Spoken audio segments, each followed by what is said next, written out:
আপোনালোকৰ জৰিয়তে আমি সমগ্ৰ আমাৰ বৃহত্তৰ কুমাৰগাঁৱৰ অঞ্চলৰ ৰাইজক আমি এই ৰাজভাগী ৩৫ বছৰৰ মূৰত আমাৰ এই নামঘৰতে অনুষ্ঠিতভাৱে আমাৰ গাঁৱৰ ল'ৰা ছোৱালীখিনি কণ কণ শিশুসকল যুৱক যুৱতীসকল যাতে আধ্যাত্মিক ক্ষেত্ৰত অলপ উপকৃত হয়। মানে আজিকালি সমাজ বিশৃংখল হৈ পৰিছে।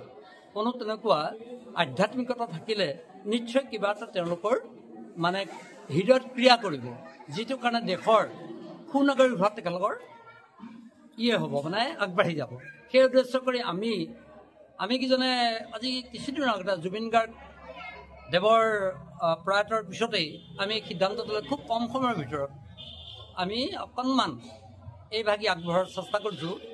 আজি বৰখৰা হিচাপে আমাৰ বৰখৰা হৈছে আপোনালোকে সকলোৱে দেখা পাইছে। সেইটোৱে প্ৰকৃত কথা। উদ্দেশ্য আমাৰ সেইটোৱে যাতে গঠনমূলক দিশ ক্ষেত্ৰত আগবাঢ়ি যায় আৰু আমাৰ ল'ৰা ছোৱালী উদীয়মান যুৱক যুৱতীয়ে যাতে সেইখিনি অন্তত হৃদয়ত ৰাখিব পাৰে, হৃদয়ংগময়। সেই উদ্দেশ্যতে আমাৰ কণ কণ শিশুৰ পৰা আমি বয়োজ্যেষ্ঠলৈকে যদিও তাত আমি জড়িত হৈ আছোঁ। গতিকে এইটো আমাৰ প্ৰথম পদক্ষেপ আৰু এইটো আমি ভাবিছোঁ অনাগত আমি 3 বছৰমান আমি এই যাত্ৰাটো আমি কণ্টিনিউ কৰাৰ এটা ইচ্ছা পুহি ৰাখিছোঁ। কেনেকুৱা লাগিছে ৩৫ বছৰৰ পিছত কৰাৰ সময়ত ৰাসটো আমাৰ এনেকুৱা নাছিল। এতিয়া যুগৰ পৰিৱৰ্তনৰ লগে লগে এতিয়া অলপ বহুত ডিফাৰেঞ্চ হৈ আহিছে, আধুনিকতা আহি গৈছে। গতিকে এতিয়া আধুনিকতাৰ যিটো পৰশ এতিয়া পৰিছে, আমাৰ দিনত সেইটো নাছিল। আমি মেন্থন লাইট গেছ লাইটতেই আমি ৰাস কৰি আমাৰ সেই সময়ত আমি খুব কিবা এটা আমি হৃদয়ত পাইছিলোঁ। কৃষ্ণ নকওঁ এতিয়ালৈ হ'ব এই ৰাসখন হ'ব আপোনাৰ অহা শনিবাৰ 13 ডিচেম্বৰ 13 ডিচেম্বৰ ক'ত হ'ব জেগাটো? এই নামঘৰ হৰি মন্দিৰ কুমাৰগাঁৱৰ বৰনামঘৰতেই ইয়াতেই আপোনাৰ ৰাসভাগী হ'ব।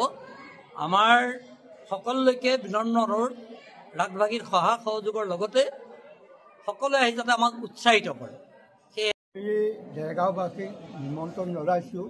আমাৰ কথা হ'ল বৰ্তমান অসমৰ গাঁৱে ভূঞে আমাৰ গুৰুজনাৰ সৃষ্টি বস্তু ভাষা সাহিত্য সাংস্কৃতিবিলাক অভাৱ হোৱাৰ কাৰণে উঠি অহা প্ৰজন্মই এইবিলাক দিনে দিনে পাহৰি গৈছে।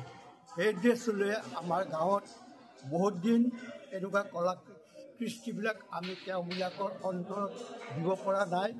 আমি কেইজনমান বিশিষ্ট অতিথি বা আমাৰ মাজৰ কেইজনমান কৰ্মকৰ্তাই আমি আলোচনা কৰি এই ৰাসভাগী অলমকৈ হ'লেও ল'ৰা ছোৱালীবিলাকৰ তেওঁবিলাক প্ৰতিভা বিকাশ কৰাবৰ কাৰণে আৰু কলা সংস্কৃতিবিলাক নতুনকৈ তেওঁবিলাকে আয়ত্ত কৰিবৰ কাৰণে আমি এটা ব্যৱস্থা কৰিছোঁ। সেয়েহে আমি সমূহ কুমাৰগাঁৱৰ ৰাইজে সকলোকে আমি আমন্ত্ৰণ কৰিছোঁ এই ৰাজভাগী উপলব্ধি কৰক।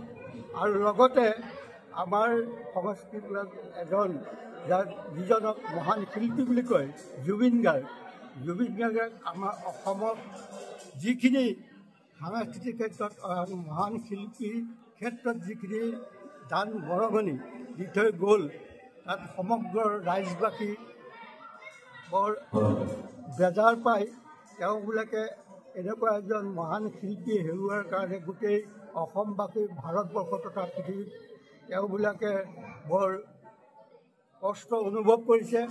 আৰু আমাৰ অসমৰ কলা কৃষ্টিৰ ক্ষেত্ৰত আমি বহুত দিনলৈ এজন তেনেকুৱা সুযোগ্য মহান শিল্পীক আমি হেৰুৱাইছোঁ আৰু তেওঁ আমাক যিখিনি অৱদান দি থৈ গ'ল সেই অৱদানখিনি আমি হয়তো পাবলৈ আৰু